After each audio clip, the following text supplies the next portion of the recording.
Hey, happy Friday, everybody. It's Shannon Graham Cornell from Better Home Organizing. And I hope you guys all had a great Friday and a great end to your week, and that you're looking forward to a fabulous weekend. Um, Today, first of all, I want to report on the Gretchen Rubin event last night. It was fantastic, of course. I knew it would be. She was great, did a really great presentation. She was very funny, got great questions from the audience. It was just a really good time. And I also got my book signed. So here it is. So I'm excited about that. I'll add it to my very small book collection. But it was a good time. And I actually want to tell a story that I got to hear last night that I think is a really interesting look at, and kind of funny look at the question of how do we get other people to be organized when we're the organized ones, we want to be organized, and we want other people to organize their stuff. So it's a fairly common question.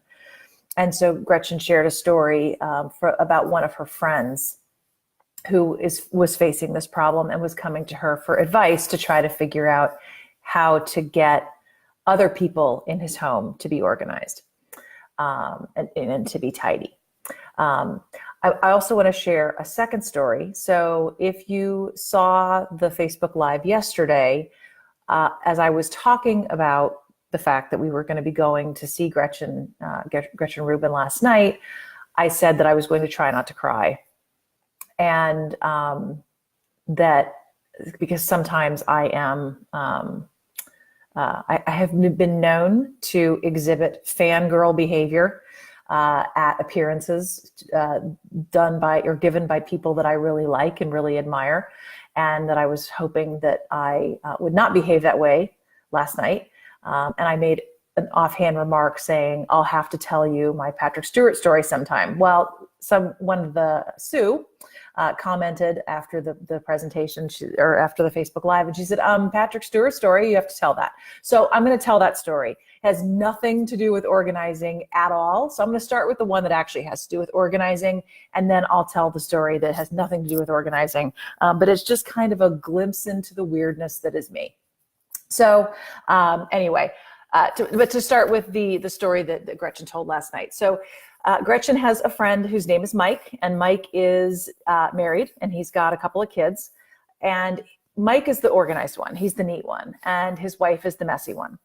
And he came to Gretchen with this issue. And as an example, he told about this scenario that he had been asked by his wife to take care of some household administrative tasks that involved, hey, Jennifer, that involved being on the computer. And he took the computer and he sat down at the dining room table and started to work on these tasks. But the dining room table was covered with stuff. And so he was very distracted by that. So he stopped working on the administrative tasks and instead cleared off the dining room table. And by the time he got done doing that, he was so exhausted by doing that he really just didn't feel like doing the administrative tasks anymore.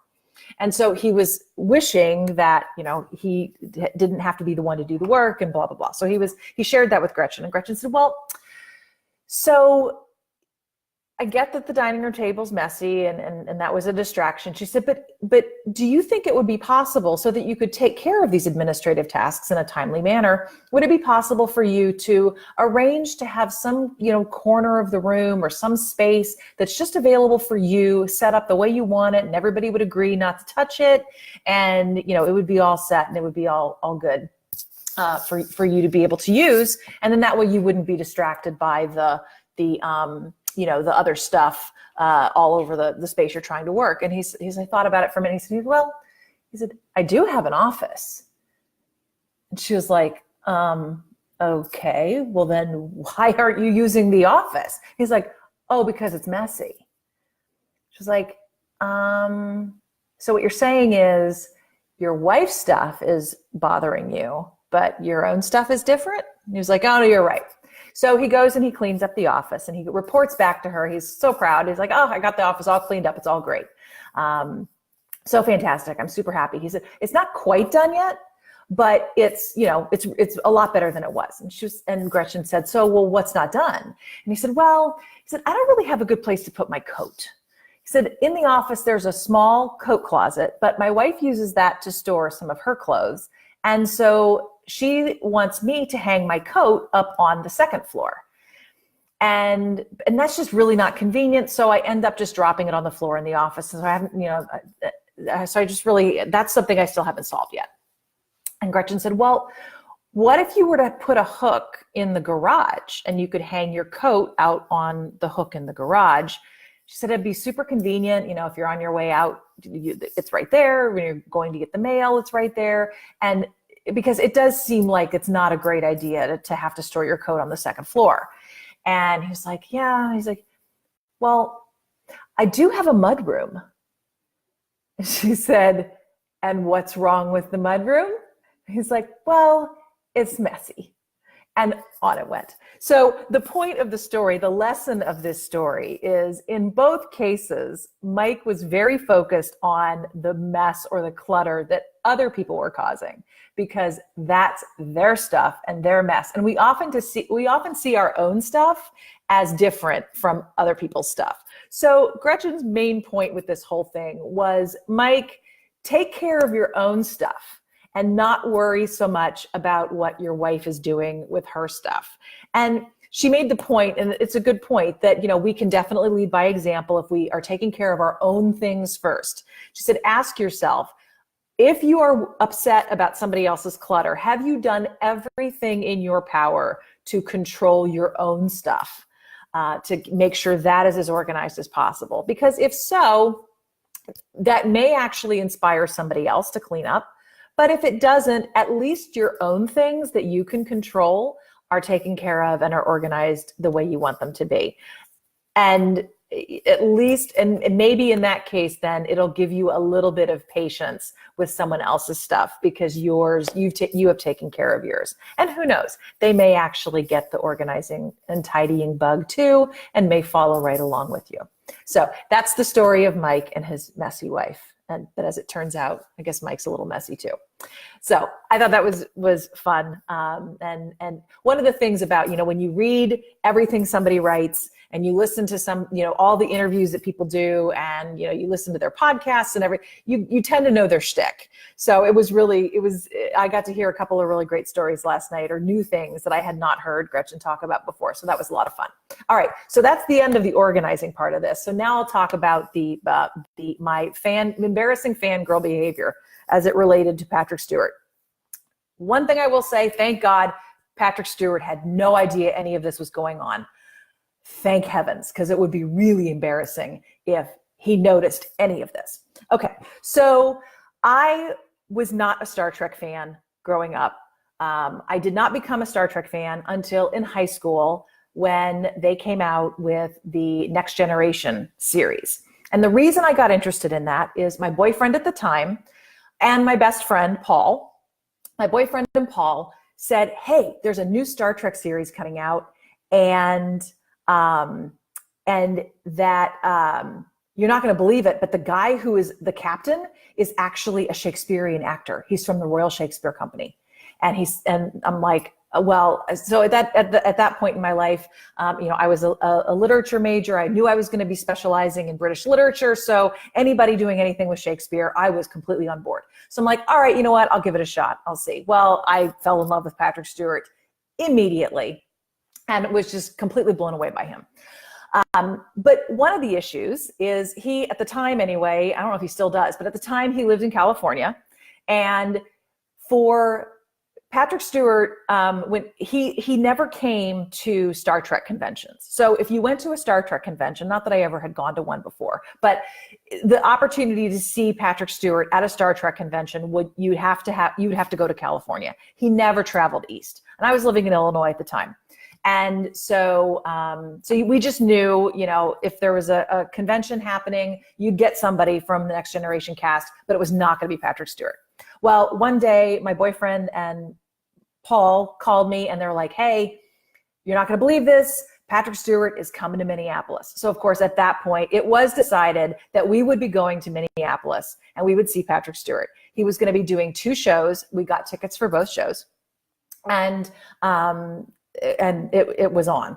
So we went to the show and got seated. And when we got seated, we were sitting all the way on the kind of second row. So nice and close, but way off to the side, right by the exit doors. And I kept noticing, you know, they had like a presentation going on screen with something, but I was noticing that somebody kept like pulling open the door and peeking into the auditorium. And so my eye was completely trained on that door because I'm like, that's where he's coming in. I know that's where he's coming in. So the montage is going on and everybody's paying attention to that, but I'm looking over here. And the montage ends, the door pops open, and in sprints Patrick Stewart. The minute, so I'm sitting actually closest to the door, and my boyfriend is next to me, and then my best friend Paul, and then the stage is over there. So we're all kind of looking this way, except I'm not, I'm looking at the door. So Patrick Stewart comes in, and the minute I lay eyes on him, I burst into tears. Not like boo-hoo, like ugly, snotty cry. Burst into tears, loud. Now, fortunately, there was a lot of cheering and a lot of clapping, and so people were not paying attention to me, except for my boyfriend and best friend, Paul, who, Kristen, remember this?